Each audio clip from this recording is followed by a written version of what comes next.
Mayong udto. May udto man. Kumusta man siya? Nagkalakat-lakat naman din siya. Kaso lang ang pagkakaon nga din niya ay mahirap kumain. Tapos, pagka hapon, natakit ang kalintura. Tapos na mamali-mali yung pananalita niya. Ngangangani niya ni mo ba ipakita Tingnan mo yung buhok niya. Tapos masakit daw yung lalamunan niya. Masakit daw yung likod niya. Ay, yung tubig na inilingan ko. Opo, yun lagi ang iniinom niya. Meron pa dyan. Mayroon pa, maliit na lang yan. Ang sabi ni Bro Jeep, dagdagan daw. Dinagdagan na namin. Oo. Pagkatapos kong gamutin siya, ibigay mo sa akin Opo. yung tubig kasi ilingan ko ulit. Oo. Pumikit ka.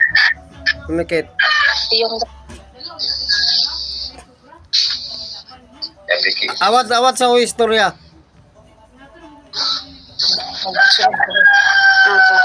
Panginoon, ako'y nananalig sa iyo. Sa isang salita mo lang, sa isang salita mo lang, ay gagaling ako sa pamamagitan ng inyong kapangyarihan. Sa pamamagitan ng kapangyarihan, Bunutin mo ang aking karamdaman punutin ang aking karamdaman upang ibalik ang aking lakas. upang ibalag ang aking lakas. Kung sino man ang may gawa nito, Kung sino man ang may gawa nito, siyang dapat ang magdusa. Siya ang dapat ang magdusa. siya ang dapat na magdusa. At hindi ako.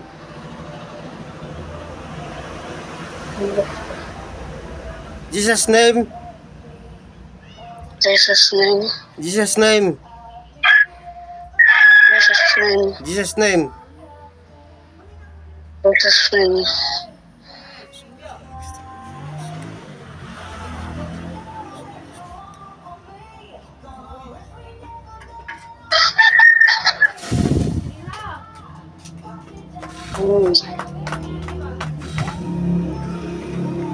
Ang kanaang speaker sa iyahang sa cellphone ana sa iyang dalunggan.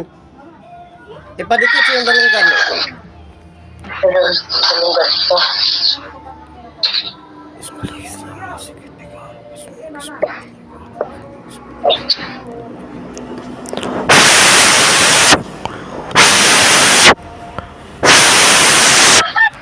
Sa pikas dalunggan na sad.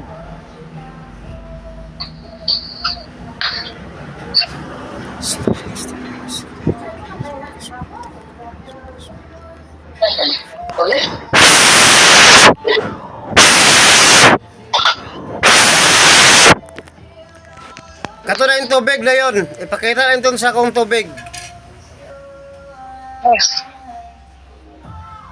Tidak butang kabeh.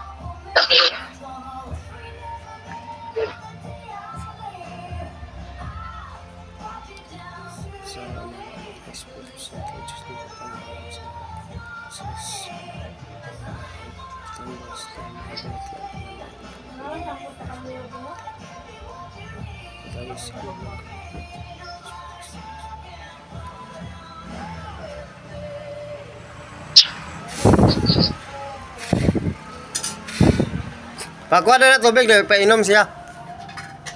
Kuto baso ko. Nakalakaw naman ka na siya. Opo, nakalakat-lakat na.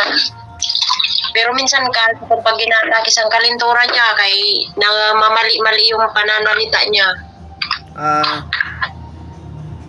Yung pagsasalita niya ba, hindi tama. Pagka tuwing hapon. Tapos,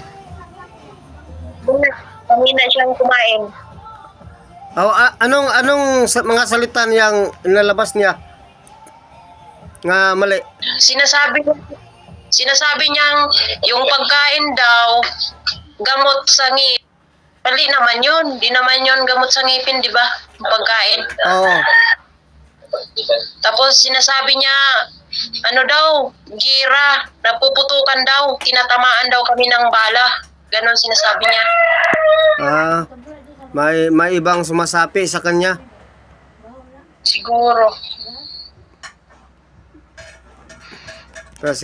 Pero magdasal lang tayo sa Panginoon. Gagaling siya. Opo. Kasi ang Panginoon, lahat ng mga demonyo ay natatakot sa kanya. At lahat ng mga karamdaman ay kaya niyang pagalingin. Opo. Magdasal lang na magdasal. Kahapon, Hindi kita bibitawan hanggat hindi ka gumagaling. opo. Ngayong Bernes na naman, tatawag kayo ulit sa akin. Opo. Sige. Okay, bye-bye. Maligo. Ano lang po, kung pwede daw siyang maligo. Oh, pwede kang maligo kahit anong araw. Bukas pwede na. Pag hindi niyan kalinturado sa gabi, bukas pwede na maligo. Oh.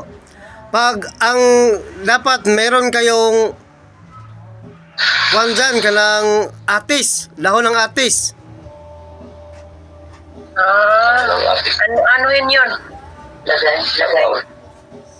Pag meron Ano kayong yung- dahon ng atis, yan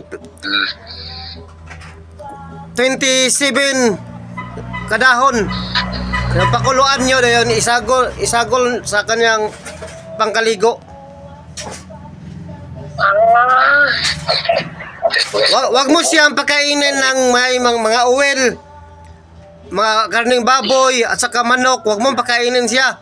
Ang inyong pakakain sa kanya, yung basoy na gulay at saka tinulang isda na hindi makabughat sa kanya. Karni baka. Baka, okay lang yan ang baka. Manok bawal kagsan may uwel. Lana. Mga ginisa. Kung merong Yun lang po. kung merong saluyot diyan, mas mabuti yang saluyot sa mga karamdaman niya sa loob.